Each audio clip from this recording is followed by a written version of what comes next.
All right, what's up, boys and girls? We are back with the SoulCast. Sorry for the long hiatus, but I got to take my vacations. I got to go gamble a little bit. That's just how I do.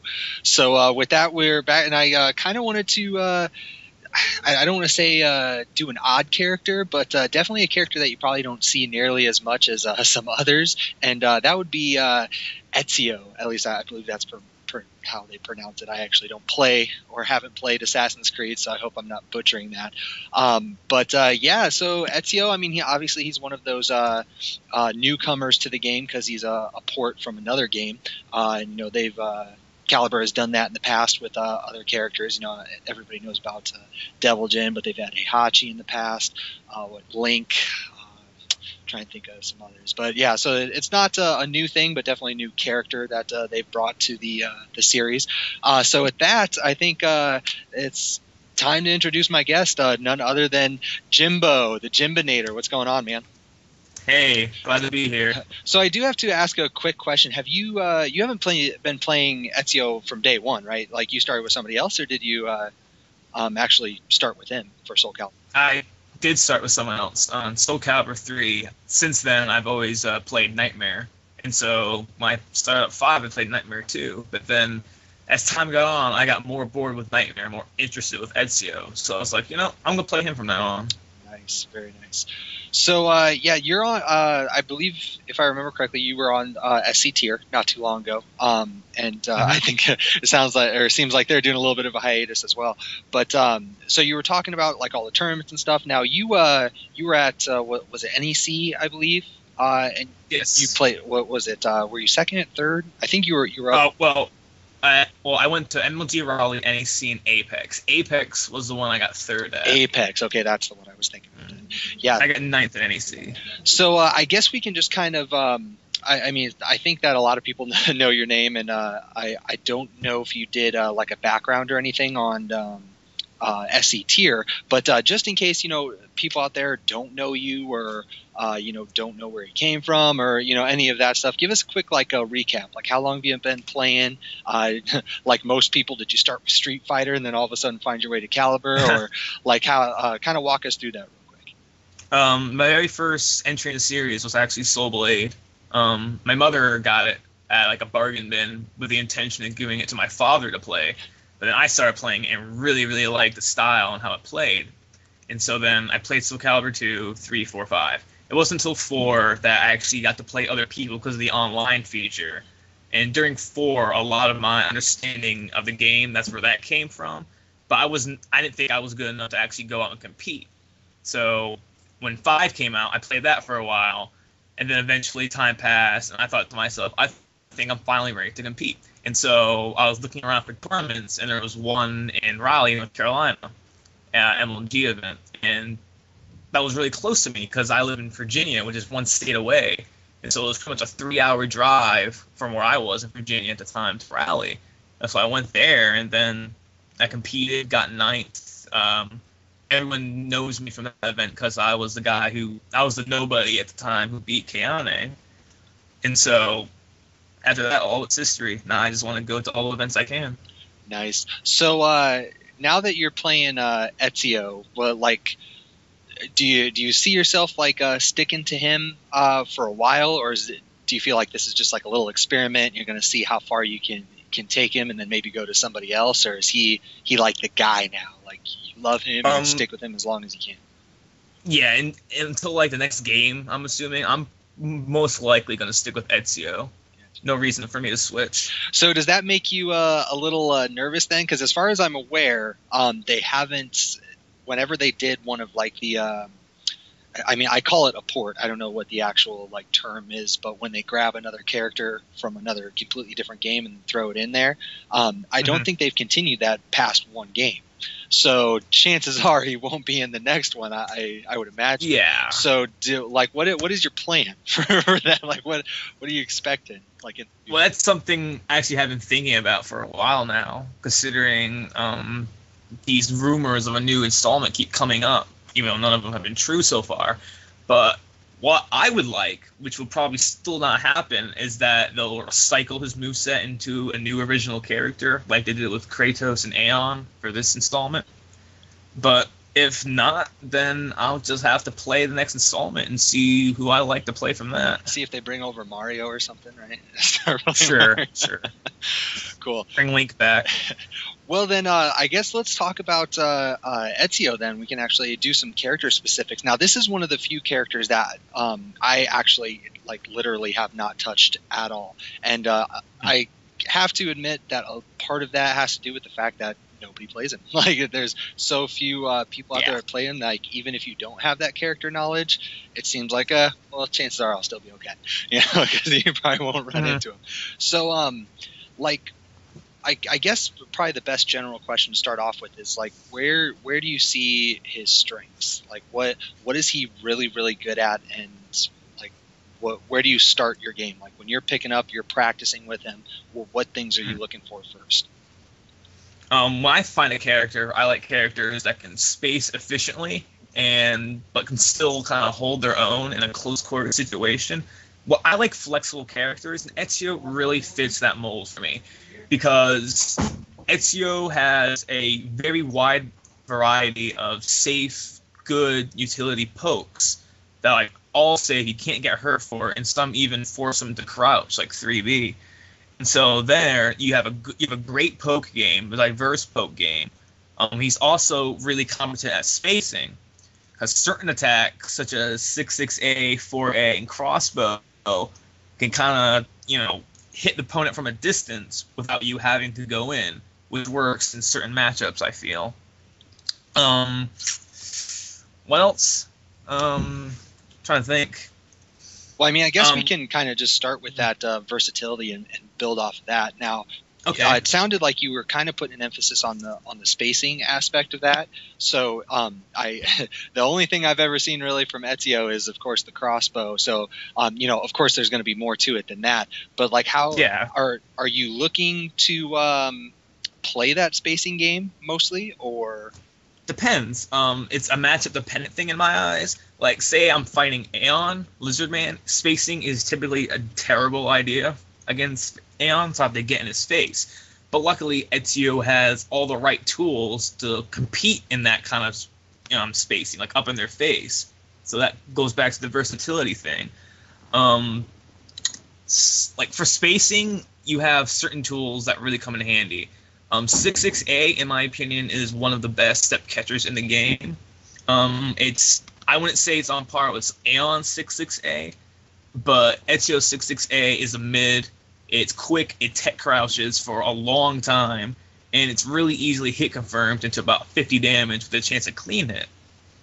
And also, in terms of spacing, you have 2-2K or 8-8K, which is this mid safe kick that pushes you out like a good 2.5 character lengths away, which pretty much resets the spacing. And especially if the opponent needs to get back in because you have a life lead, this is a great attack to abuse because you push them out such a high distance that they have to make a hard read if they're going to hurt you, because there's just some instances where they're at such a disadvantageous position that you can just watch what they do and whiff punish most of the time.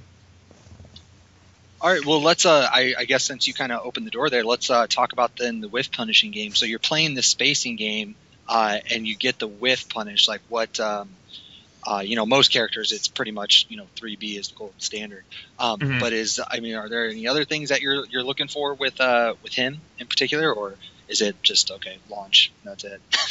Well, Ezio is special in the fact that his 3B is not a standard launcher.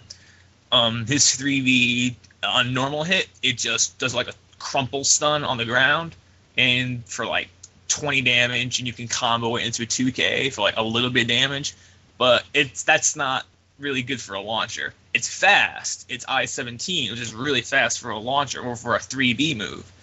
And so his only real launcher is 1K, and that's very slow and not reliable as a whiff punish, I would say. So for whiff punishes, you more so have stuff for close whiff punishes, you have 6B. For medium range and longish range, you have 6-6B or 6-6BB, which is an I-20 mid that's hit confirmable into 52 damage, and you can Brave Edge it for 75.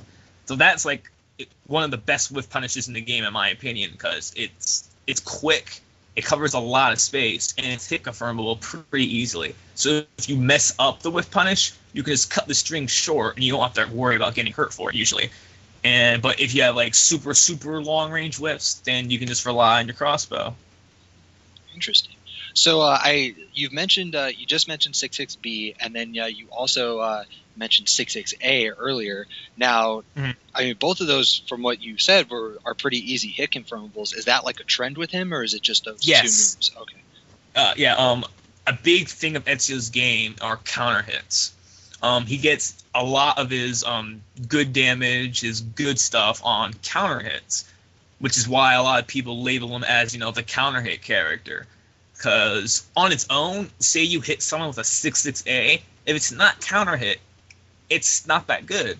Like, it only hits for about 20 damage, and you're only at +2, and you're still not in a great position, honestly, because it doesn't deal much damage, and the frame advantage is almost negligible in certain instances. But with 66A, 66A, in my opinion, is almost broken, honestly. Like, it's such an amazing move because it does everything for you. It step kills reliably. It's a poke. It tech crouches, so it goes under certain strings. The tech crouch is like a 13 frame tech crouch, like frame 7 to 20, I think. And the only issue with it is that it's slow. Like, it's I-22, so it's on the slower side. But even then, if you just do the first hit only, it's safe on block, and that's another position where you can kind of like analyze how the opponent reacts to it. Like, some opponents, when they see 66A, they'll immediately follow up with a tech crouching move in order with their mindset is, okay, he's going to do the crossbow hit right after, so I'm going to do this tech crouch move to counteract that. But say you don't do that, and they do that move anyway, and so they left themselves open, and then you can continue your offense. Well, and I imagine with that big of a tech crouching window that it still gives you a lot of opportunities, because essentially, if you think that they're going to do, like an AA or some other high, some quick high, I mean, that's going to cover him. I mean, at frame 7, he's going to be able to just go right under it. So his tech crouch moves are very solid. But I'll segue back into what 66B is, because 66B also tech crouches. And 66B is kind of a higher reward for a higher risk, because both hits on block are unsafe. They're both -16. But the thing is, the special thing about 66B's tech crouch is that on the impact frame, you're still in tech crouch, so you're not going to clash with anything stupid. Say your opponent does an I-20 high and you do that move, like, because that's I-20 also, you're not going to clash and you're still going to beat them out because you're still in tech crouch. That's one of the things that makes that move so good for reading highs, because there's like no possibility of you getting hit by a high and have some dumb clash mechanic happen. Interesting. So outside of those two moves, like what other hit confirms, I guess, does he have?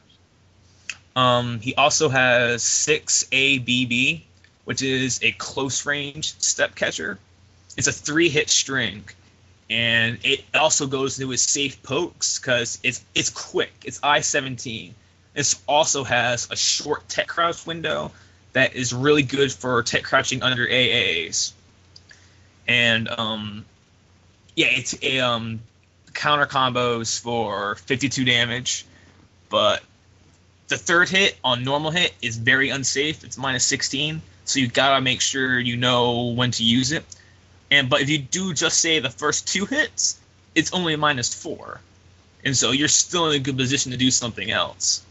But the flip side of this move is if the person knows the matchup, they can do a tech crouch move or just duck after the first hit and counterattack, because both of the first hits are highs. Oh, so even though it's a B, it's still a high. Yeah. Interesting. So I do want to ask. I don't think clarification is right, but kind of like the proper context for what you mean by whenever you say fast. Now, 17 and 20 like when you're trying to work a game, it seems like it's reasonably fast, but I mean, obviously AAs are faster than that. Yeah. So like in the context of the game, when you're saying that these are fast, like in what perspective do you mean that? Like, is there something specific that you're doing that makes them fast in that situation, or how are they considered fast? It has to do with Ezio's and neutral game, I feel. When you're at a certain distance and you need to throw something out, these are excellent attacks to throw out because they have excellent utility, and for the most part, they're safe. And because, like, when I think in my head, what can this opponent do that's quick and interrupts me, it's either going to be something like an AA or a 2A. So typically, doing these moves negates that chance of AA being a threat. So they have to resort to stuff like 2A all the time. I'm trying to think of a better way to kind of explain this. Do you kind of get what I'm getting at? Yeah, no, I completely understand. Okay. But actually, I am going to have you, though, expand a little bit on that neutral game.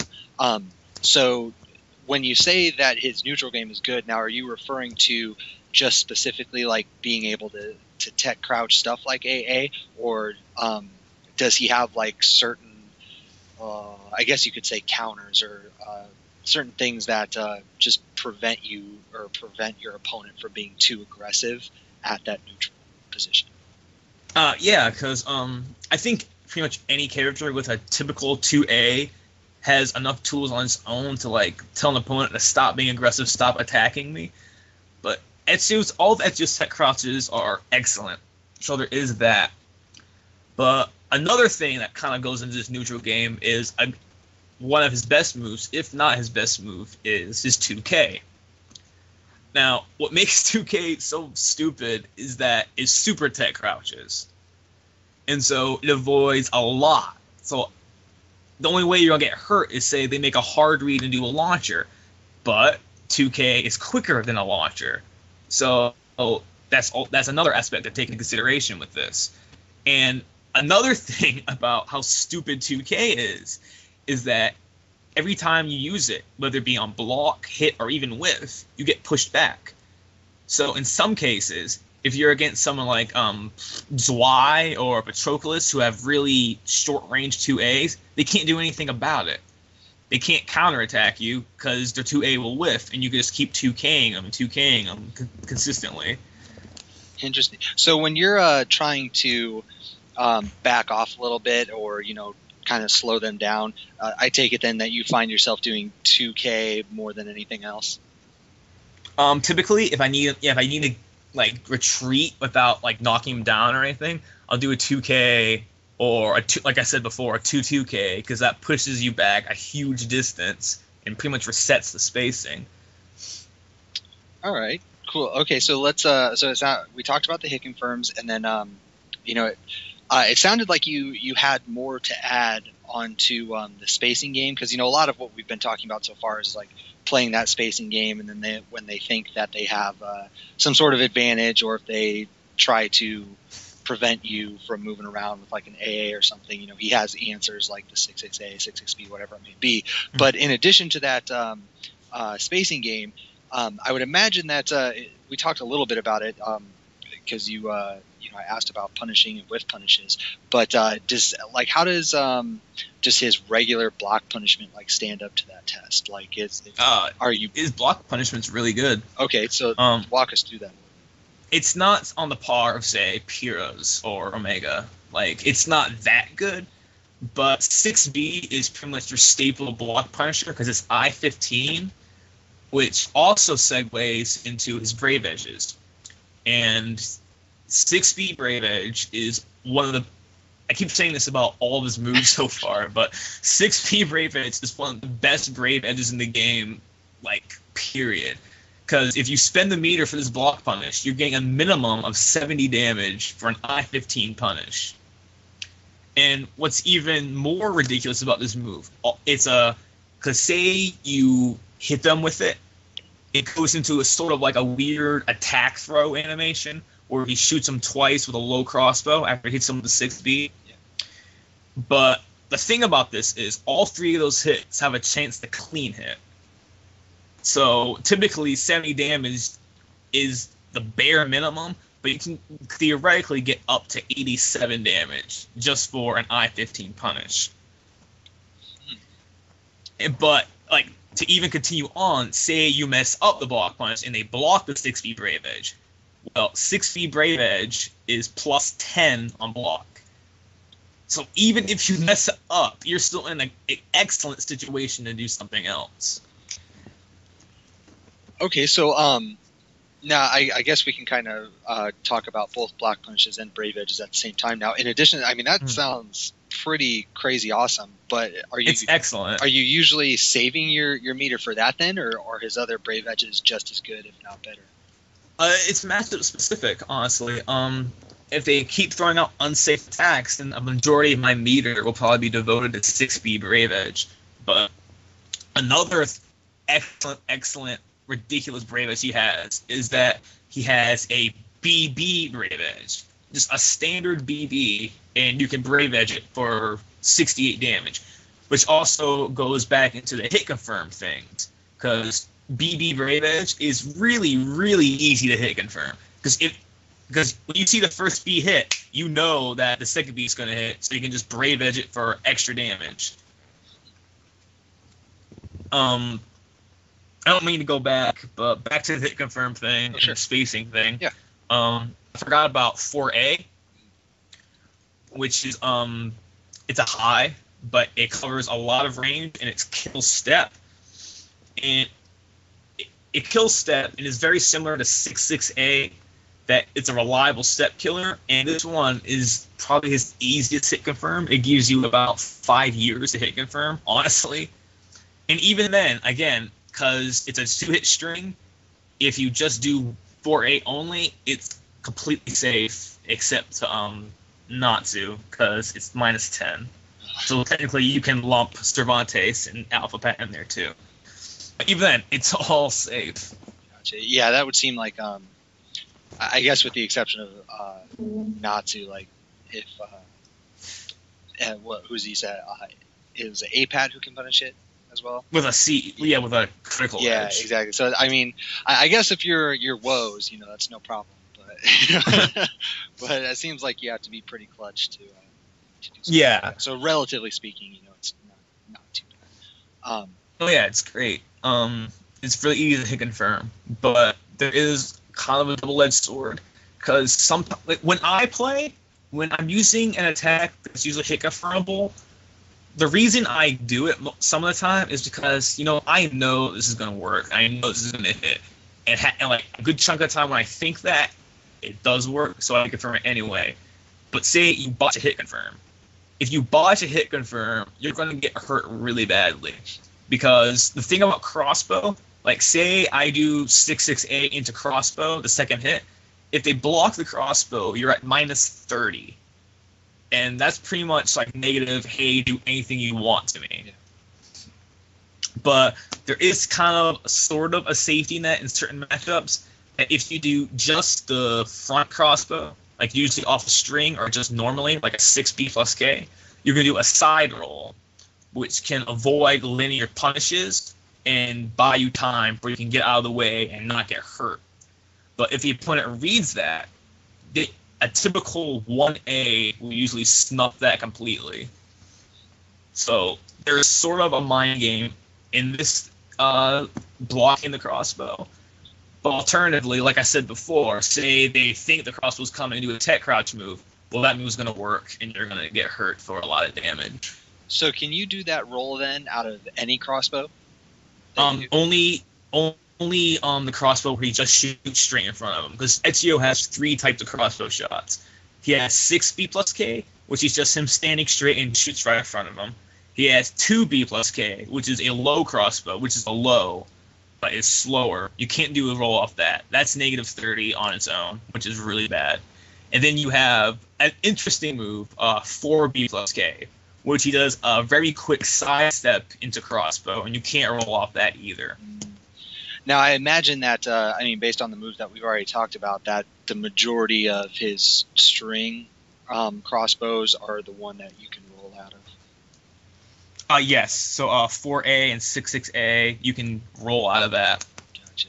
So yeah, I mean, I guess that's better than just, having the one -30 option and you're forced to sit there with your thumb up your ass. At least you can play Exactly, play a little bit of a getaway game there. So I did want to ask real quick about the between 4A and 6XA. It kind of sounds like you're getting the same reward-ish. I mean, if you consider that 6XA does everything that 4A does, with the addition of it being, tech crouch and it's mid as well. I mean, do you find yourself using 4A a bunch, or is there something I'm missing between the two moves that gives 4A an advantage? I use 668 more often, but the thing about 4A is it has more range than the 668.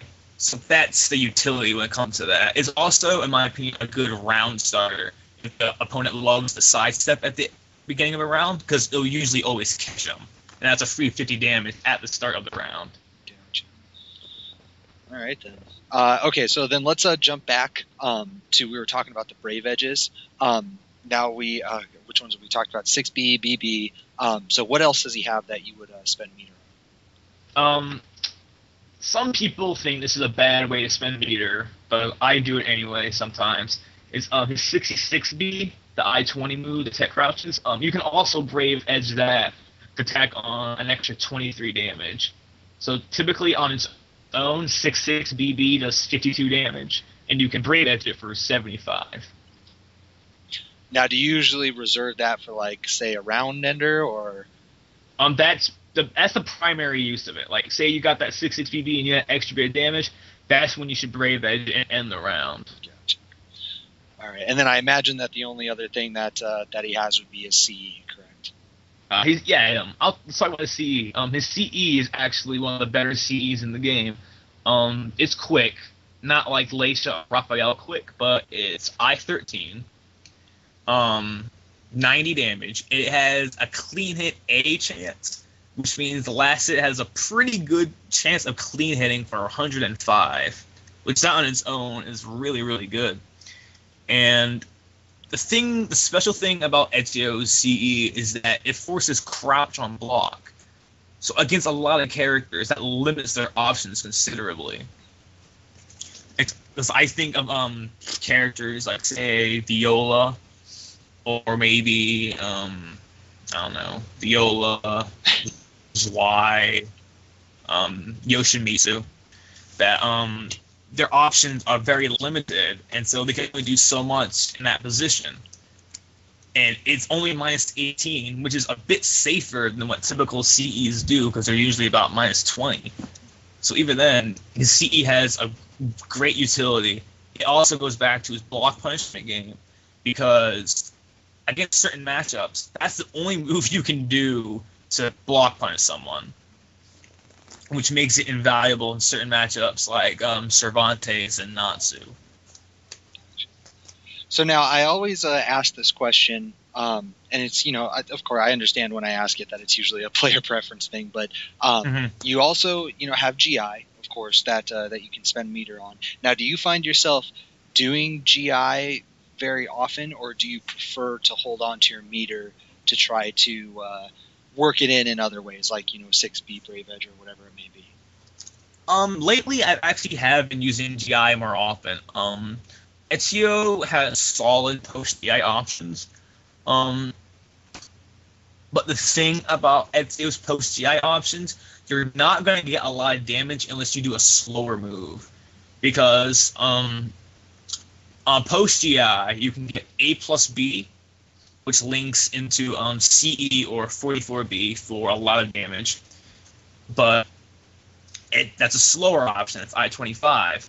But say you also have the option, say, they love to GI immediately right after, and so you do a really slow move to read that. That's when you do a 6/6 A plus B, which links meterless for 87 damage, which is really good on its own for post-GI. But if you do a quick move without spending meter, you're not going to get much damage. Say you do GI into 6B, normal 6B, you're only going to get about 28 damage, or like 3B, 32 damage with a 2k follow-up. So that's kind of where Ezio's post-GI game suffers, is when you need to do a very quick move to attack with after a guard impact. Gotcha. Now, you say that you've been using GI more recently. Is that just kind of feeling it out, see if you like it more, or is it something where you're actually seeing better results than saving your meter? I usually, typically when I GI, it's a good idea because I see a lot of players, for some reason, when you guard impact them, they feel obligated to guard impact right back instantly without any thought of it. Yeah, it's a pride. So it's a pride matter. You just GI. I got to GI back. Yeah, exactly. Got to even it up. and so that's what makes Ezio's post-GI options a threat, is because I usually always opt for the slow option first, because I just always think they're going to re-GI immediately, and so they re-GI immediately and get hit by what I do anyway, and so they get hurt for it. But, what else? Oh, another flaw about Ezio's post-GI game is that the slow moves I mentioned for post-GI, they tech jump. So when I get re-GI'd, if they read my attack, I get hurt considerably because I do that little weird, I get GI'd in the air, so I'm going to flop around in the air, land on the ground, and get hurt for what the attack I just did. Which in case is like 30, 40 damage I don't need to be taking. And that's guaranteed without any attack. I can't do anything about that. So in some cases you have to say, screw it, I have to opt for 6/6 BB, which isn't bad at all, but yeah. Alright then. Well, let's see. I'm trying to think if think of any other questions regarding meter management. I guess I should ask probably a really obvious question. Does he have issues building meter, or does it seem pretty easy for him? Not really. He builds meter fast enough, honestly. He builds meter at a good pace. There's usually never an instance where I'll look at my meter and say, dang, I really wish I had meter. He gets a lot of meter off his counter hit confirmable attacks. And that's great. So an integral part of his game rewards you greatly with damage and meter. So no reason not to do those attacks. All right. Well, I'm actually going to change the topic quite a bit. But before I do, before I completely sidetrack us on something else, was there anything else that you wanted to mention before, regarding meter management or anything else like that? Before? I'll probably jump around, honestly. Okay. No, that's cool. I understand if as always, I like people to just express their thoughts. The forums are for grammatically correct, structured strategies. So we can save that for there. So, we've been talking a lot about, what he's good at, what kind of damage he's getting, what kind of sort of game he should be playing. Let's kind of, do a 180 here and talk a little bit about his weaknesses. So what, to you, when you're right off the bat, it kind of sounds like, certain things are matchup specific, of course, but in general, when you start a match or you're about to go into a set, what are the first things that you're trying to prevent them from taking advantage of? Ezio has excellent space control and rhythm control. But on the flip side of all this, his ring out game is terrible. No joke. It's one of the worst in the game, if not the worst ring out game in the whole game. He can only ring out if the ring edge is to the opponent's back, you are facing the ring edge, or if the ring edge is to Ezio's left. Other than that, Ezio cannot ring you out. And even then, if it's to his left, the only way that can happen is if you use a very slow and/or unsafe move.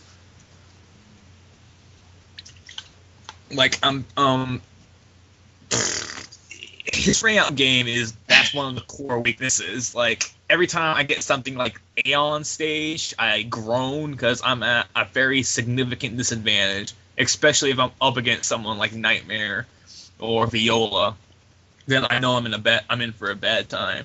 Which also leads me to the opinion that I, for one, I actually like having an infinite stage to play on, because that means I can just run away forever.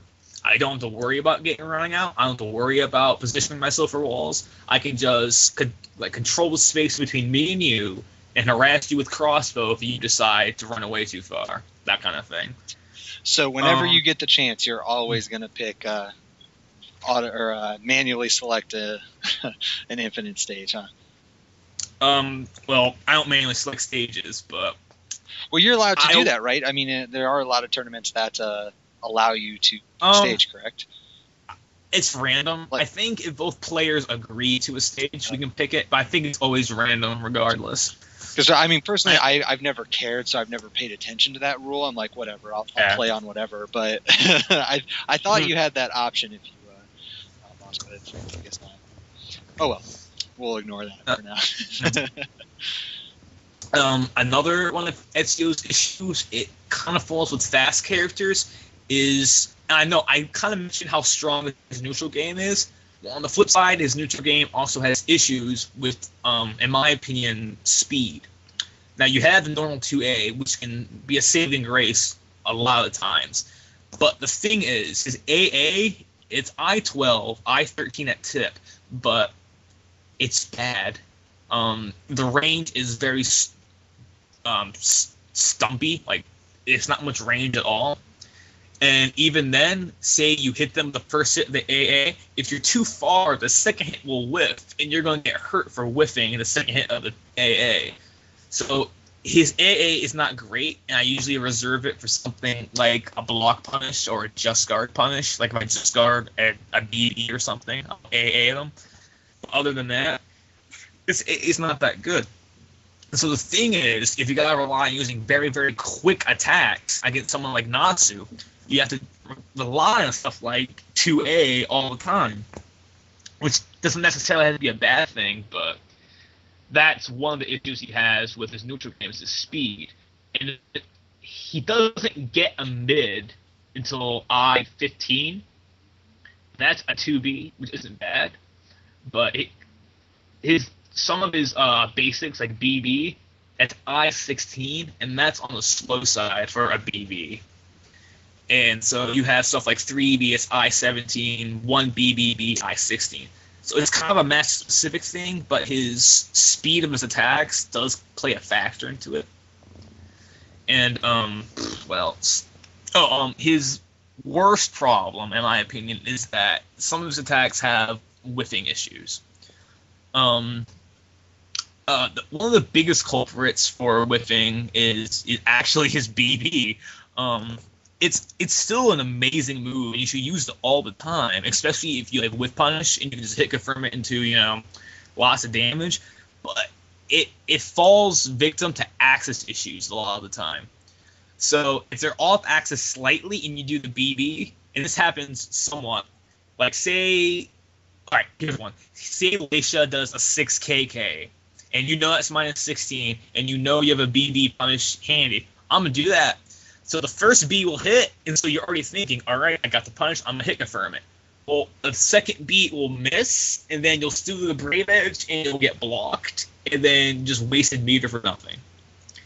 And also in some cases, like, say the opponent is crouching, and you use BB Brave Edge, and in some instances, the two Bs will hit, but for some reason, they'll be able to block the Brave Edge follow-up. Interesting. So now, do you think that's like a character or like a matches specific thing, or do you think that's like some just sort of little glitch for him as a character? I think it's just something that needs to be patched up. It was actually worse pre-patch. Like, it whiffed terribly pre-patch. Like, it's still a great move. I use it all the time, but just it has issues when it comes to axis. Other moves that whiff are his 22 AA and his 44A. These are horizontals, obviously, but the thing is, both these attacks, 22A and 44A, they're classified as mids, but they're better classified as highs. Because I'll start with 44A. 44A is just some horizontal swing with the sword that hits your head and counter hits for CE. That's not important right now. The thing is, pretty much everyone in the cast, except a very few people, can just duck and avoid it completely. for whatever reason. So even though it's a mid, you can straight up. Exactly. Weird. And 22A also suffers from this problem. It's more character specific. Like say it's from like Astroth or Nightmare, and you're ducking it, it's gonna hit you.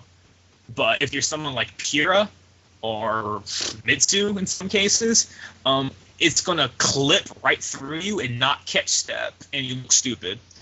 Now, is it out of curiosity, for those that can duck it, are there any instances where they can duck it if they're not blocking, but they'll actually block it if they're blocking? Because I know, like Mortal Kombat, that it's designed that way, but like the system for them, like a lot of projectiles, you can duck it, but if you're blocking, it'll force the block. So, is it something like that, or is it like doesn't matter, they can just duck it? I'm sure there is, but I'm not 100% sure on it. It's not something I've extensively tested. I just know, hey, in this matchup, you shouldn't use this move that often because dumb stuff likes to happen. Gotcha. Okay. Yeah. But honestly, the moves, like the two moves I just mentioned, the horizontals, you shouldn't be using that much anyway, because you have much better horizontals, and both of them are like horrifically unsafe. Well, 22AA is minus 23, whereas 44A is minus 14. So 44A is not that unsafe, but 22AA, both hits, that's like, please kill me unsafe. Gotcha. But it does have a few uses. It is a decent spacing tool at certain instances, but it's not a move you should use often. Gotcha. All right. So, are there anything else or any other big abusers of this? I guess you could call it this whiffing issue. Nothing that really comes to my mind right now. I'll go back to another flaw. One flaw is that he has problems with characters that have a ton of pushback on their moves. Because while he does have some of the best block punches in the game, the range isn't the best. So in some characters' cases, like say you have Gloomy Tears 3B, that's minus 14, so I have to opt for an AA. Well, that usually whiffs most of the time, and it's spaced correctly. So I have to keep in mind how far was I when I block this attack and make sure I don't whiff. Same with Cervantes even. Like, if they space this 3B right, I have to AA punish, it's not going to work. So, characters that push you back a lot, he has issues with. I'm trying to think.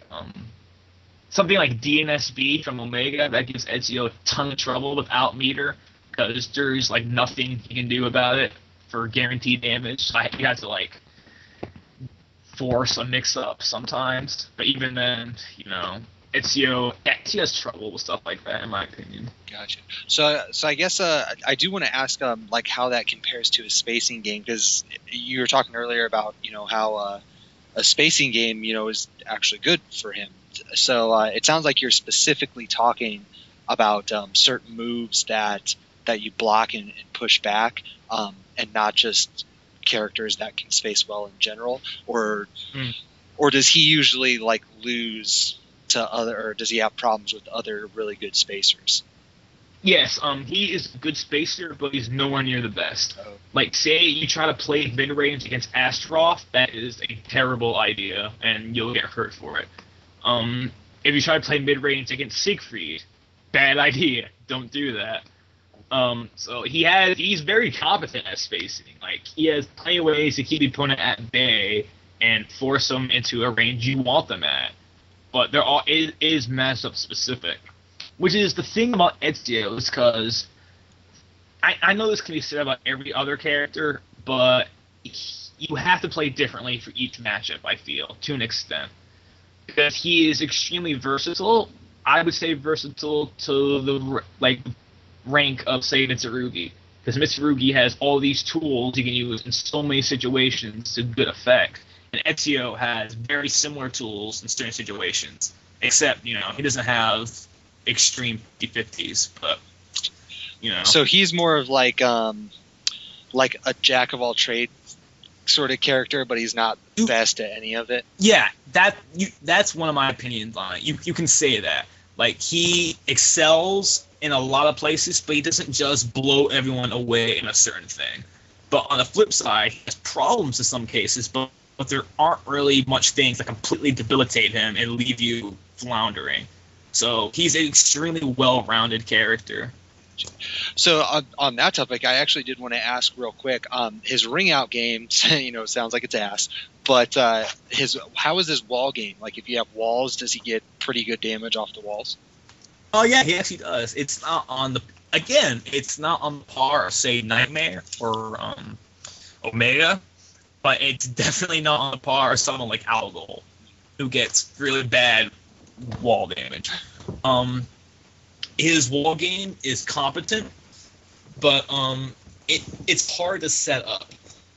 Like, most of the time when I get a wall combo, it's usually off a guard break, because pretty much all your good moves that lead into a wall splat are linear. And so when people are up against a wall, they really want to move, get out of there. I don't want my back to the wall. And there isn't much you can do about it unless you just want to read that in step kill. But it's step killers, except for one, don't wall splat. And the one that does wall splat, you don't get anything off of except like a 2K. But his wall damage is good. Say you get a guard break, you'll do something like 4K, 1 BBB, 4K, 4K, 1K, 6B Brave Edge, and that's 100 and something damage. Okay, well, since you mentioned it, I guess I should ask real quick. His guard break, do you find, like, is he? Again, I know that we're talking that he's pretty at least decent at doing pretty much everything, but like, is that like a strength of his to guard break? Do you find yourself getting guard breaks a lot, or? Me as a player, no, but unless my opponent's really turtly in nature. But Ezio can be played in a way that can opt for a lot of guard damage, because Ezio also has one of the best force blocks in the game, which is 44B, which breaks in 8. And it's just a big, giant, slow-ish overhead slash. Excuse me. It's an overhead slash. It's safe, except to like 2 characters, because it's -10. Or, technically in some cases we can say 3 because of Yoshi, but that doesn't matter. Because of Magikarp Fist. But it's -10, so that's good. It breaks in 8. It pretty much, after every certain knockdown you do, you can throw that out there, and chances are they're going to block it unless they make a really, really good read and decide to just guard it and wake up. But so far, I've only had about 2 people do that to me. But, it breaks in 8. It's a really good move. It's even good at catching roll. So that's another one of his great moves. So there's really no reason not to throw this move out too. Because say you throw them with a B throw, and you know they're going to roll, well, do a 44B, and it's either going to A, catch the roll for like 40 damage, or B, they're going to block it, and you're going to get hefty guard damage. Another thing about his guard break game, obviously the slower his moves get, the more guard damage you typically do. His neutral guard break attacks are meterless. You have 66 A plus B and 1-1B. 1-1B breaks in like 6, which is really good. But it's very slow, and it's linear, and that also has extremely bizarre hitbox issues. Like, there are instances where I do 1-1B, and they're right next to me, and it'll whiff entirely. But I've had instances where I did 1-1B, and they're like almost 60 degrees away from me, so they're almost on my back, and it hits them that way, which is extremely bizarre. But that does damage. 6-6 A plus B breaks in 10. Good frame advantage, but it's a linear high, so you can just step it. Which is the thing, if you see Ezio do a guard break attack, you should typically move away or step, and you'll probably avoid it and get a good whiff punish. But that also kind of segues into something that's really underestimated about Ezio, and it's that his kicks.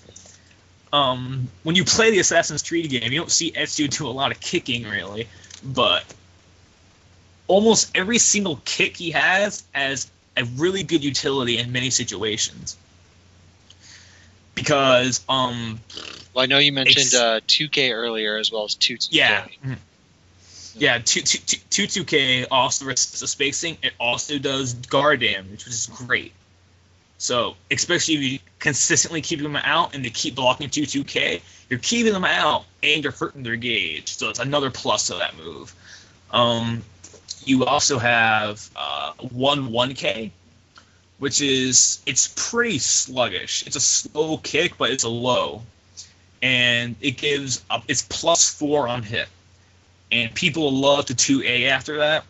And so if you do 1K hit into BB, it'll usually always beat them out, because in this case of frames, their 2A's I-13, your BB's 12. So you get 1K into BB Breves, you just got 70-something damage off a read like that. So 1K is a great kick to use, especially if you don't know how to block it. What else?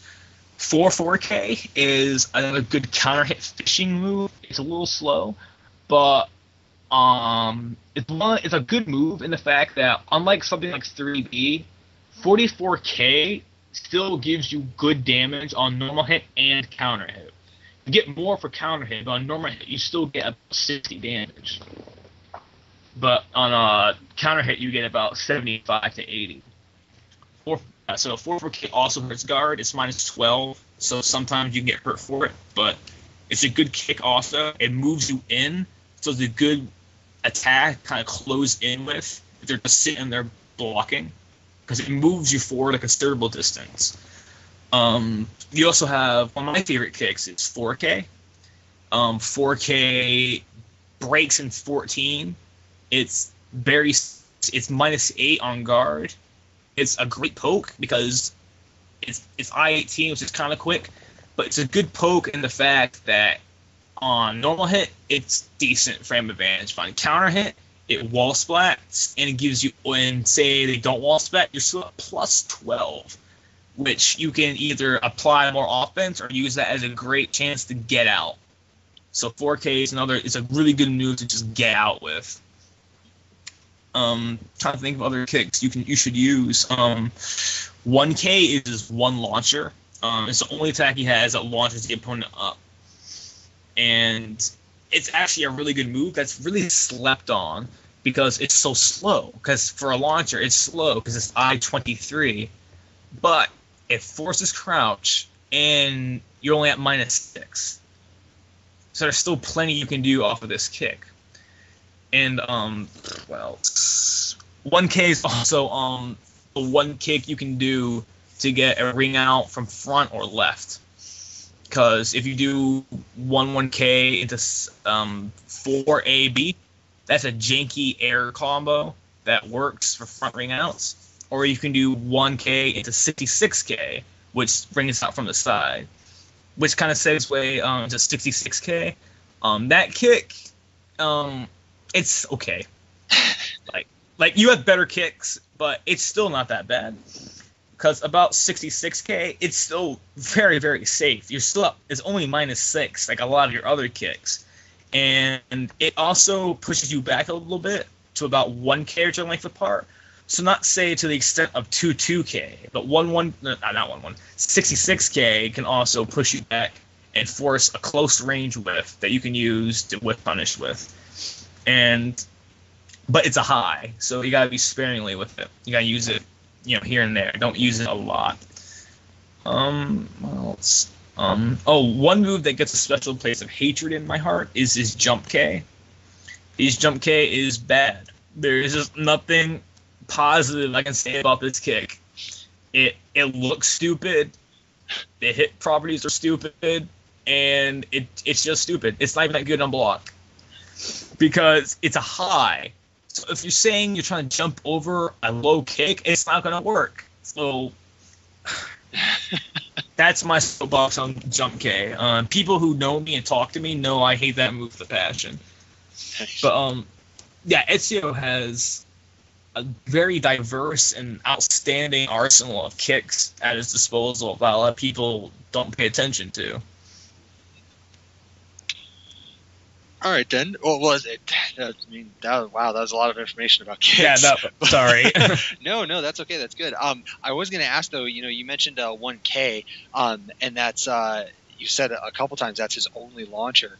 I did want to ask, like, if that's his only launcher, a lot of characters get pretty good damage off of their their 3Bs, and likewise, is that like a huge factor for him? Because obviously, if he only has the one launcher, then his launch juggle game kind of sucks. But like, is that like a huge negative, or do you think like all of the hit confirms and other stuff make up for that? Oh yeah, it does. Like it's about fishing for counter hits and counter hit confirms. That's one of the main things that Ezio's offense. But the thing with 1K is, if you get it on hit, you can spend the meter for a 6-speed Brave Edge, and that works. Because despite 6-speed Brave Edge on hit has that, like I said, that weird kind of attack throw animation to it, it still works on air hit, which gives it a use in that. So 1K into 6-speed Brave Edge combos for like 90 damage, which is pretty good. And that's just like without cleaning it. Meterless, you can do 1K into 44B for like 50-something or 60-something. So, I mean, 1K is good, but it's not a move you should be using a lot because it's very linear. And like I said, Ezio's not a character that wants you to be in the air and juggling. Like, he is similar to Mitsurugi, but not similar to the fact that, hey, I have a 50-50 between a launcher and a low sweep. Not like that. All right, then. Well, just to backtrack a little bit. This is actually quite a bit, but you mentioned 4-4B a while back, and you were talking about how it catches roll. Now, I was curious, does he have any other roll catches that are significant like that, or? Yes, he does. Okay. This move is one of the manliest moves in the game. It is 6K2. What 6K2 does is just a massive stomp. It's a low that does like 36 damage, which is really strong for a low. It's I-24, which is okay. But the thing about this move is, if it catches roll very reliably, especially off something like a B throw. And so you do 6K2, ground stuns them for 30-something damage. And so you still have an Oki opportunity here that you can take abuse of. So, I mean, usually if I knock down, it's going to be between me doing 1 4-4B, 2 6K2, or 3 usually if they like to tech, I'll do something like run up and throw. But yeah, 6K2 is an amazing move, but on the flip side, it also has some very atrocious flaws. Most notably the frames on block and on hit. On block, you're at minus 32, which is terrible. But on hit, say you use 6K2 and they're standing up and you hit them, you're at minus 18. Which is, again, a really bad position to be in. But what kind of saves this move from being terrible at neutral is that it has very deceiving range to the extent of having phantom range, and he takes like a step back after the stomp. So in a lot of cases, if the person tries to punish the move, they'll whiff because Ezio takes a huge step back after he hits with the stomp. So I've even made a list of characters that can't do anything at all if they get hit by at tip range. The list isn't that big. Maybe I can try to find it. But yeah, it's just if you hit them with tip range, it literally cannot do anything to hurt you back, which kind of is a game changer in certain matchups. If you space it correctly, Patroclus can't do anything. Zwei can't do anything. I know other characters can't do anything. Aeon can't do anything. Alright, here's the list. Patroclus, Zwei, Viola, Shiba, Maxi, Eon, Yoshimitsu, and Dampierre. And if the opponent has no meter for a critical edge, Leisha, Hild, Gloomy Tira, and Ezio are also part of that list. So it's a really good move to do, but it's also a really terrible move to do against someone with stellar block punishment like Omega or Algol. So know when to use this kick, but it's a great move you should use very often. No, okay, don't quote me. It's a great move you should use when you know when to use it for Oki situations. It's a terrible move to just throw out there because, hey, why not? Yeah. But it's an excellent move for Ezio's Oki game. Gotcha. Well, speaking of Oki, let's chat about that a little bit, because you've mentioned grabs, and you've mentioned the B grab specifically a couple times. So I can only imagine that at least that grab gives you really good Oki. But it does. You've talked about the stomp and then also 4-4-B. But what other like Oki options does he have that are really scary that you have to watch out for? In terms of like huge damage, that's about it. But you can also, if you want to take less risk, you can opt for something like a 2K or just a lone 6-6B only, because both of them will still catch roll and deal all of the damage, which is respectable, but not something to constantly fear. But it's something. But yeah, for massive damage, you usually want the stomp or 4-4-B. In terms of Oki, his B grab has disgusting Oki, honestly. Like, disgusting as in you never want to be put in this situation if you're fighting Ezio. Because there's so much that can go wrong in a situation. Because he is the grab where he pretty much lifts you up with one arm and shoots you in the face.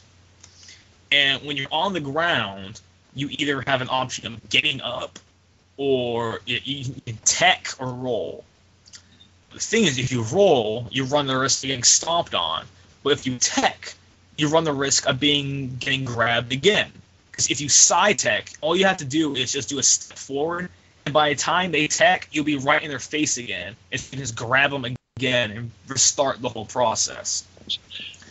Now, is his B grab the only thing that's going to put you in that situation? Because I would imagine that if it is, that you can just break B every time. But yeah, typically in my opinion, you want to break B against Ezio because his Oki's so good. But even then, his A grab, it's not on par with B grab. It still leaves you in a very similar situation.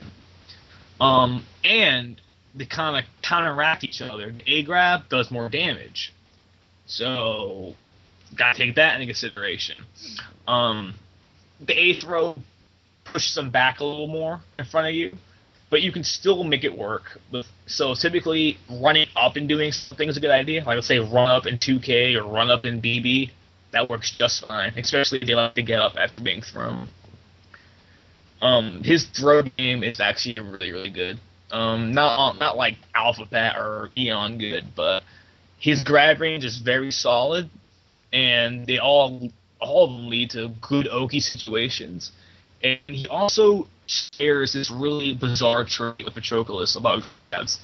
Is that I don't know if Drake Baldwin talked about this on the Patroclus SoulCast, but Ezio's throw recovery is less than everyone else's, except Patroclus. Like, Patroclus and Ezio's have the same speed of throw recovery.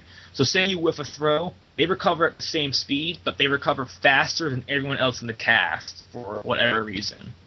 Interesting. So what's do you out of curiosity, do you happen to know like the frames off the top of your head, like what the window is? Oh, I don't know what the whiff frames are. I just know Patroclus and Ezio recover faster if they whiff a grab. Is it one of those things where you like it's pretty hard to like say launch punish off of a whiff, or can you even get a launch? I don't know if it's that short. Or...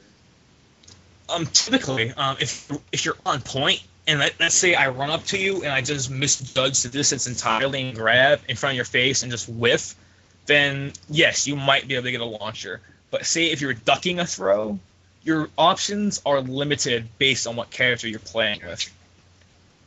So if you have to whiff punish a throw from Ezio, you have to be on point, or you're just gonna miss your chance. Well, yeah, and I know there are definitely some characters out there that don't have the best while standing game. So Yeah. Mm-hmm. I guess I mean that's a pretty decent risk for him to just run up and grab if they're gonna duck. But.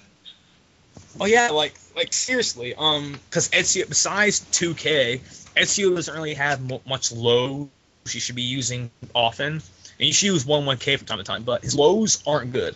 His standard 1A low sweep is really bad in that it does minuscule damage, but you're not rewarded much if you get the hit.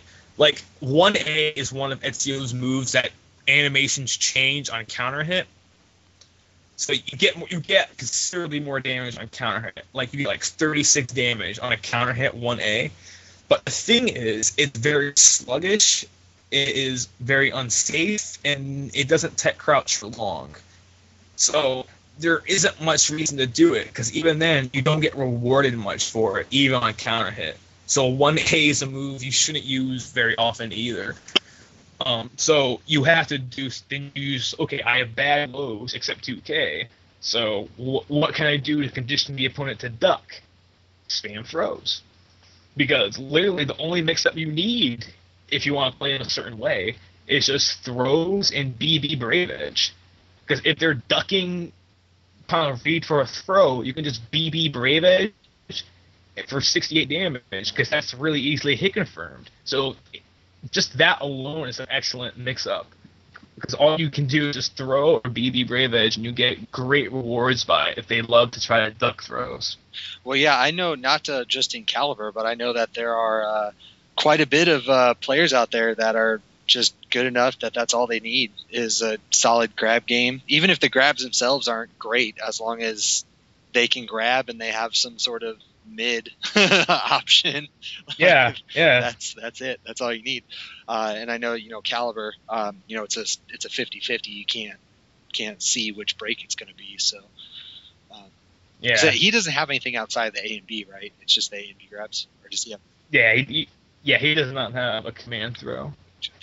Well, man, I'm running out of questions here. So I guess I'll just throw it at you. I mean, were there anything that you want to elaborate on, or anything that we skipped or missed, or that you want to talk about that we didn't? I'm sure there are. I'm just trying to think off the top of my head. Let me just go back to 2K. What makes 2K so awful to deal with is, like I told you, when you use it, you get pushed back. So it makes it really hard for opponents to do an immediate attack right after to try to hit you. So there's that. But the thing is, there is a considerable mind game you can do off of this. Say I 2K you, and I know you're going to 2A. I will do a jump B, and that will hit and supply me my punish. So if I want to read that, I can jump B, or in some cases I can 4B out of there and hit you for the punish. But in other cases, say you're one of the players that when you get 2K, you just want to back off and get out of there. That's where Ezio's While Rising A comes into play.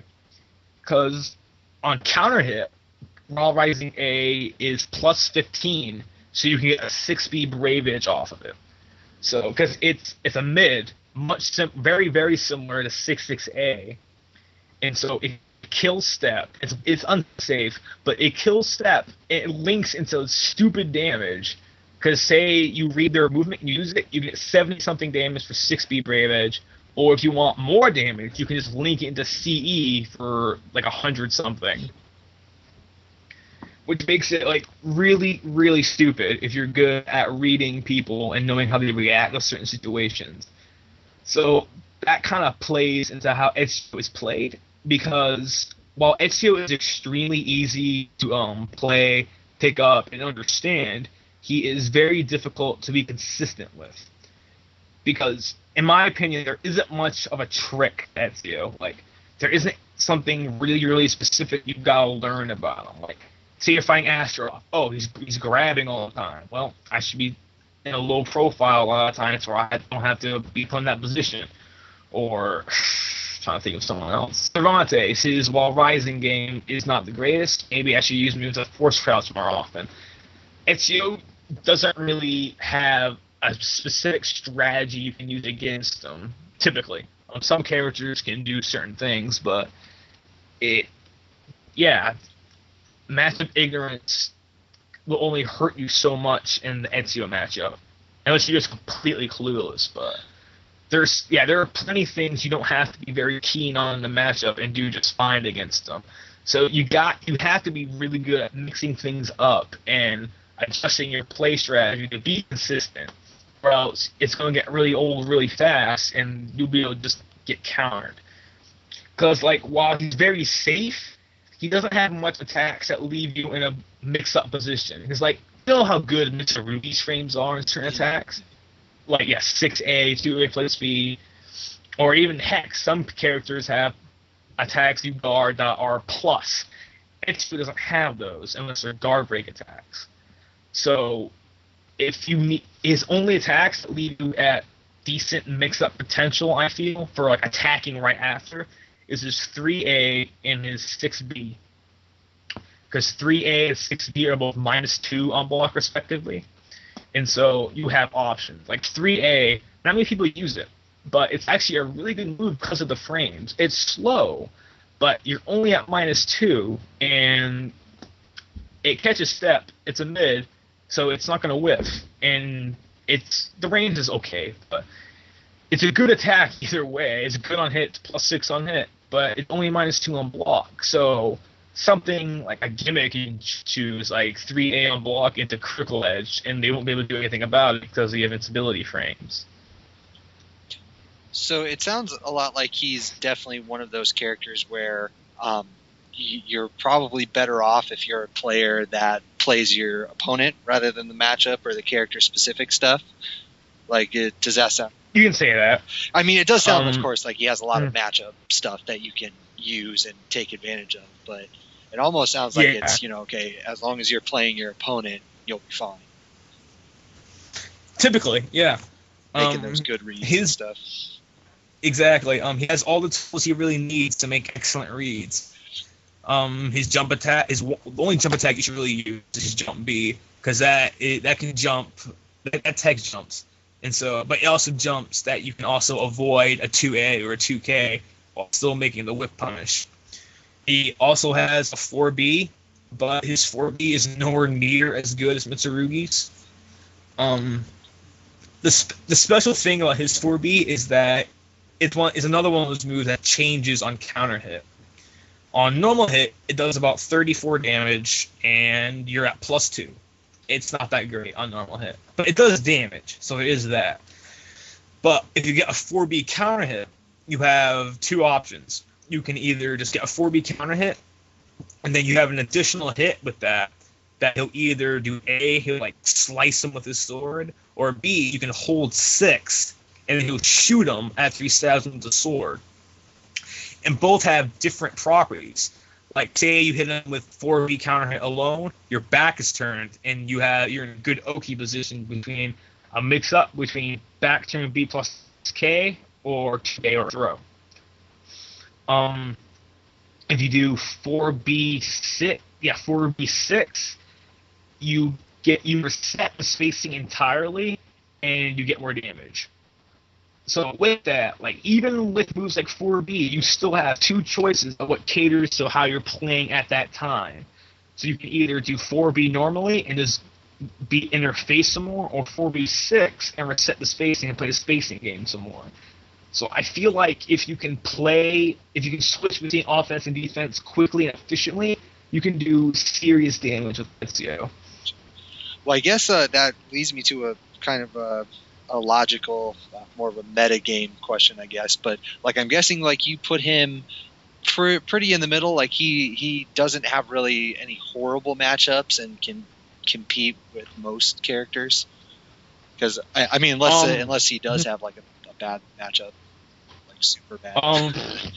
The closest thing I can describe as a counter pick to Ezio would be Cervantes, because of his really stupid pushback on his moves, and how a special thing about Cervantes is that Ezio's one BBB. It's a 3-poke string.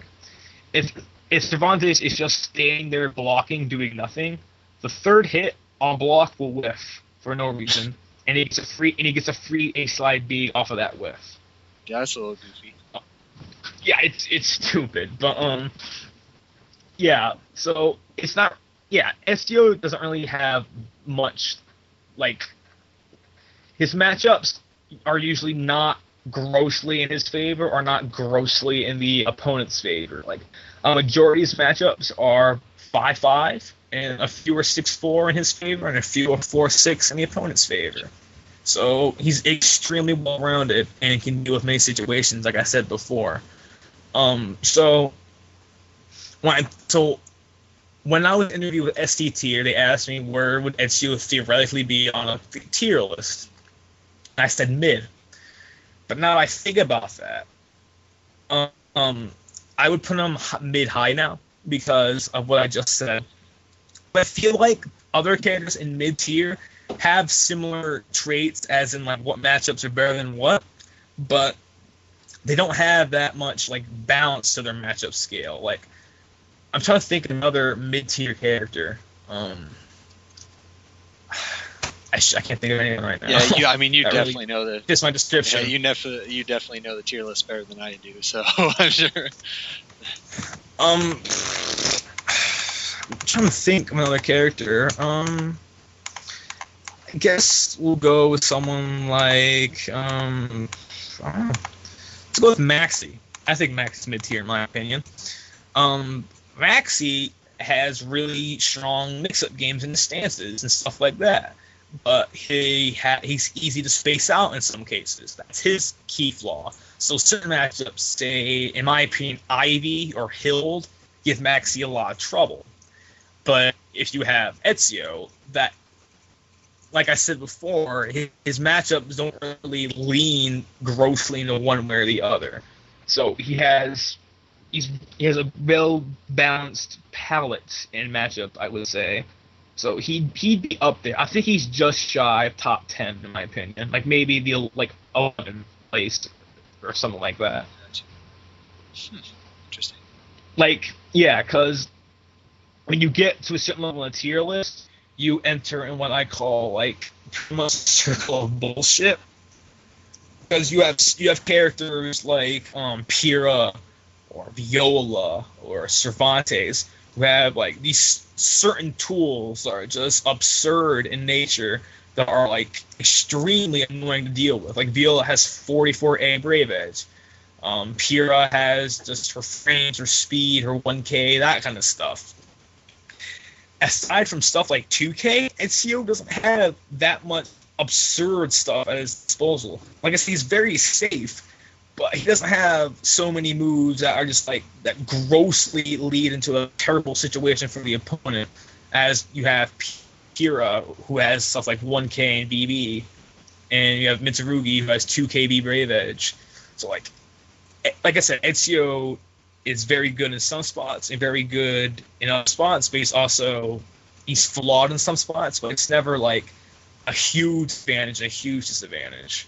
Well, let me ask this then. I mean, it sounds like he's a pretty well-rounded character. He's not going to get completely destroyed by anybody, again, on paper. But, why do you think so few people play him? I guess this is a guest character. No one wants to get too attached. He's going to break my heart in SC6. He's not going to. Yeah, I don't know. Like, I guess the more I play him, the more I realize how solid he is. But I think that's the thing, that is that consistency factor. Like, if you don't have a firm understanding on the game and how it plays, you can't mix it up and change things in such a way that you can keep winning. So, despite him being so basic and, so bare bones in some cases, he's extremely hard to, actually win with.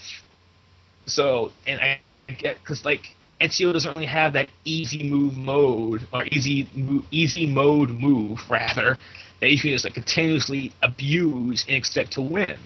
Because, to a, unseasoned player, pretty much everything Mitsurugi does will infuriate you and annoy you because, oh, you have 3B Brave Edge and 2KB Brave Edge. I don't know how to deal with this. Oh, man. And every time I make mistakes and get hit by these, I lose like a quarter of life. Dang it. Ezio doesn't really have any of that unless he goes with like a hard read on Tech Crouch or, reads a movement. So that kind of goes to his damage output. Like I said, it's very solid, but you only get so much off a certain read. I think the best case scenario read you can make is if you read a very telegraphed high, and you do something like A plus B into critical edge. That's Half-Life. You're not going to get absurd reads. You have absurd damage on certain reads. Like, say you read Step with Viola. Oh, I just could do a 4-4 A Brave Edge. I won the round. Like, that kind of thing. So, yeah. Ezio gets damage, but it's not it's not the kind of damage that you look at your damage you look at your health 1 second, look at a second later and go, where all my health go? It's not like that. Interesting. Well, I am out of questions, man. I am exhausted with of Ezio questions. So before I move on to the last portion, I mean, was there anything that's on your mind about Ezio that you wanted to spit out there before something we didn't talk about or anything like that? His 2B is good. I like his 2B. His 2B is special in the fact that it's a stab. Because most typical 2Bs are overhead low verticals that are mid. His is a mid also, but his does not hit ground. It's just a frontal poke in front of him. But I like it because it's a good poke, and the range is really good for a crouch poke. And many people disrespect it. Many people don't respect how good 2B is. It's not amazing, but that's also good. His While Rising game favors counter hits. I like a lot of his moveset. While Rising K counter hits into 44B for 50-something damage, but on normal hit, you only get 16 damage. And in some cases, you're at +8 on normal hit, which is great, but you only get so much. And While Rising A, like I talked about, it's excellent on counter hit. On normal hit, you only get 14 damage, and that's it for a slow-ish horizontal. So if you're in full crouch, or you blocked a move that forced you into crouch, and you need a move to make damage with, you gotta rely on 6B, which is good, or While Rising BB. While Rising BB's I-18, it's a good block punish for very unsafe lows, but on the flip side, it's one of those moves you have to be on the toes to hit confirm, because the window is very small in comparison to his other hit confirmable moves. And so if you botch the hit confirm and they block it, you're at -16. And what's even worse, Ezio's 2-hit strings, 6-6 BB and While Rising BB, the second hits are notoriously easy to just guard. So if they just guard that, you're always at -20 something, and it's a bad situation to be in. I don't know what else to say besides going over his moveset. Went over what you should be doing. His verticals are really good. Well, he has one of the best step catchers in the game. His kicks are good. I'll just go over, in case people don't know, moves. 3B is one of those moves whose properties change on counter hit. Normally it does 20 damage. On counter hit it does 60, which is a good increase. 2-2B is weird in that it's one of your staple counter hit fissures when you're stepping one way. Because on its own, it does lousy damage, and it's good frame advantage, but lousy damage, and it's unsafe. It's -12, so not that unsafe. But on a counter hit, you get 66 damage. So That's the thing. On normal hit, you don't get much. So that's why on certain cases you have to rely on reads with tech crouching moves, or do something like grab or into BB mix up, stuff like that. I feel like I'm gonna miss something terrible. And that's always how it happens. Some troll jumps in there and be like, "Man, you forgot fucking 20,003B, man!" Like, you know. That's how it always is. But I mean, it sounds like you summed it up pretty well. You know, he's got good verticals. He's got a really good counter hit game. You know, he's got good spacing tools. But at the same time, you know, obviously in certain situations, he can characters can take advantage of that spacing issue. Yeah. His ring out game sucks, but at the same time, he's really good on infinite stages. So, you know, that's half and half. You know, it's not bad, but not terrible. Yeah. He is very good at controlling space. He is very good at controlling rhythm. Which is something a lot of players glaze over. They don't really pay attention to. Is that, except for a few moves, a lot of his good pokes have good frame advantage on hit. So trying to beat Ezio out in certain attacks on hit is not always the best option. So unless, like, you want to read... So basically, if you get hit by something and you want to continue the offense on your end, you either have to make a read with a step or a tech crouch, in my opinion. Like, unless you're Natsu, blindly attacking isn't the best option against Ezio, given his amazing frame advantage on some of his pokes. And even then, if you keep attacking, you're going to get counter hit for good damage. He's just a very well-rounded character that a lot of people sleep on, because, no one plays the guest character, no one plays Ezio, who cares? No, I have no doubt that's probably the most logical explanation, is nobody plays him, so nobody picks him up or tries to learn anything. Nobody's playing him. Yeah. You don't ever have to worry about him, and why learn him? Exactly. Like I said, he's just really solid in a lot of things. He has good block punishment, good whiff punishment. I think I've gone over it. Some cases, 3B is a good block punish, because 3B has good range, or what it is. The funny thing is, the more Ezio's range increases, the unsafer he becomes. Like, say I do 66B, well, that's good range, but I'm not 16. In contrast to something like 6B, which has subpar range, that's only -2. If I do crossbow, that has like infinite range, I'm not -30. Gotcha. All right, well, then I guess we can kind of take a step into the final portion of the episode. So I always like to do this with all of my guests. I'm going to give you a soapbox, and I'm going to make you rant on something. Now, it does not have to be Caliber related. It doesn't even have to be video game related. But I want to hear something that makes the Jimbinator really mad, or something that would just make you break every copy of Soul Calibur ever created, because that's how salty mad you are. Like, it's not even Caliber related, and it's making you break Caliber discs. Like, that's how mad you are. I'm on 8-way run fairly often, so I typically see a good chunk of everything that happens on the website in terms of like big discussion that has to do with the game and whatnot. And it's kind of something that's gained speed as of late, is this stupid online warrior mindset. I know some players that you've interviewed already complain about this too, but the more I immerse myself in this community, the more I see it like engraved in certain places of how like retarded it is. Like, of course I'm not going to name names, because like I came from online too, so I was like you. So once. Explain what you mean by online warrior mentality. Well, all right. Say you're watching a stream, and you say X and X sucks.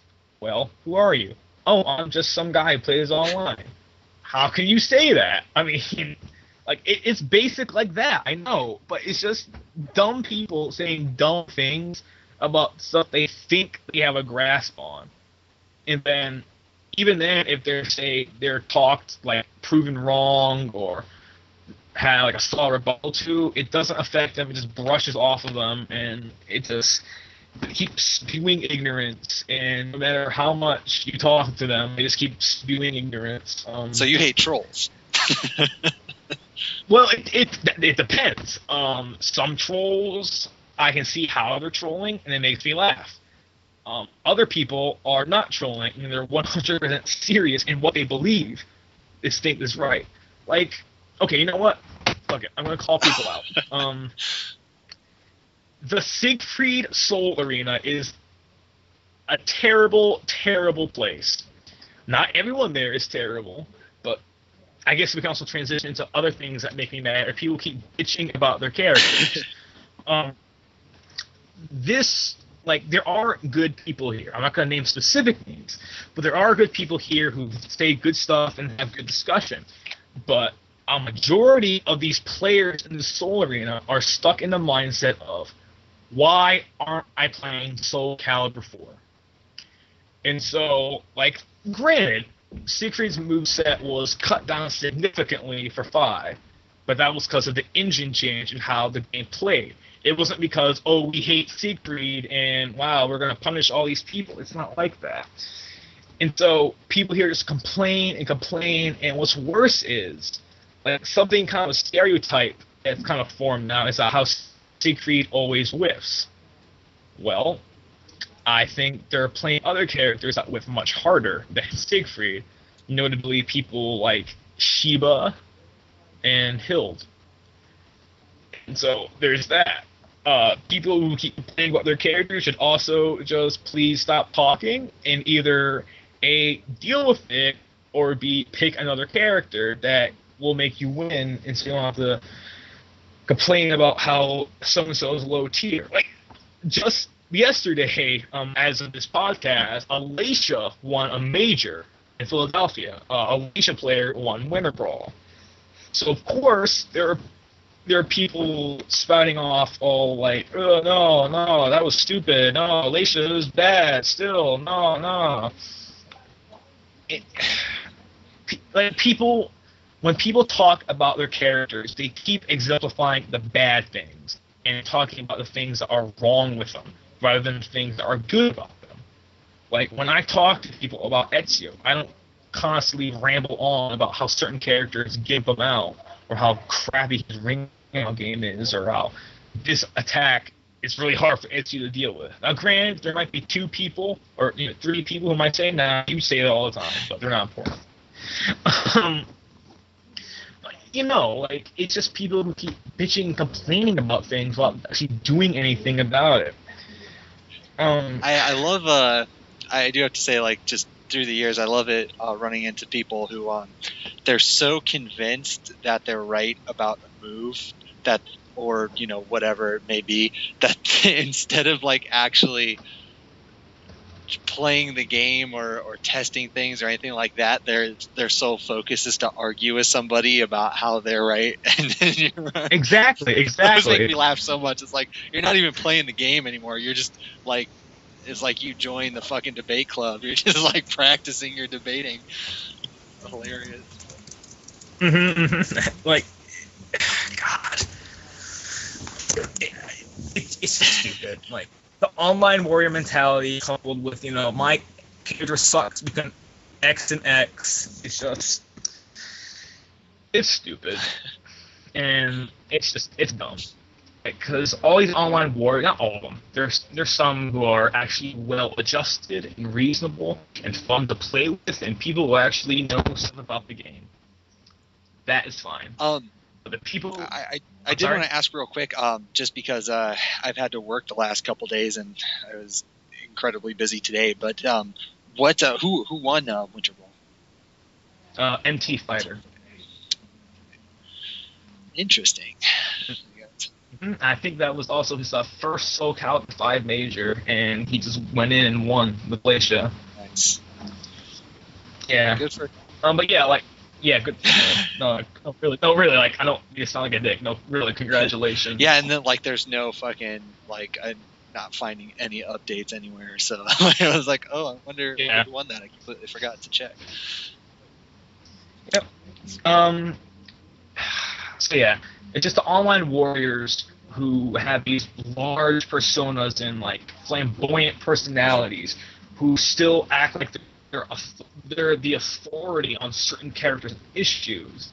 That's the bad thing about a lot of this community, in my opinion. Like, there are times I just love this community to death, but that online warrior thing is just drives me nuts. And I'm gonna correct myself a little bit. These online warriors are not part of the community. They're part of 8-Way Run. There is a difference between the community and 8-Way Run, in my opinion. All right, so like the internet versus the Soul Calibur community. like I'm not gonna say everyone who frequents 8-Way Run is not part of the community. No, that's not true.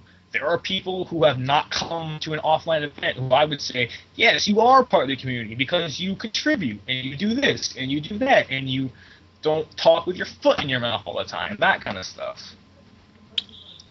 But before I say something really stupid, I probably already said something stupid, but before I say more dumb stuff, I'm just gonna cut it off there. That's the end of my rant. Cool, that's okay. That was a good soapbox rant. I like that. So, well, for the most part, I don't really have much more left for the episode. I do want to put this out there for everybody.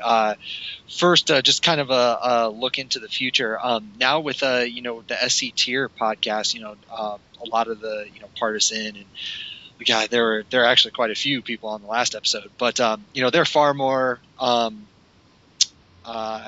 what's a good word to describe it? They are far more qualified, I guess, to do that sort of podcast than I am. So once we get through all the characters, I just want to kind of give a heads up to everybody. The SoulCast will probably go to sleep and be put on the shelf, and then they can continue doing all the interviews and stuff. Because once we get through the characters, that's all we got for the strategy for the most part. So, but they're good. Of course, Jimbo, you were on the SC Tier podcast, so those guys. They're doing a good job, and that was a lot of content on that last one.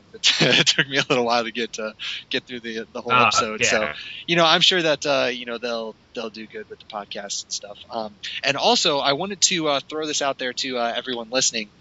I actually got this suggestion from somebody who listens to the Tekken podcast, and what I want to try to do, it's as the guys who did the SC Tier podcast know, it's sometimes a little difficult to do more than a one-on-one, like just because of the way Skype works and everything, it can kind of be a hassle logistically speaking, and you can run into issues. But somebody asked, just a casual listener was like, hey, you should see if somebody wants to come on to the podcast who's just like an intermediate or maybe a beginner player who has a bunch of questions, who can just ask the expert. So, because I'm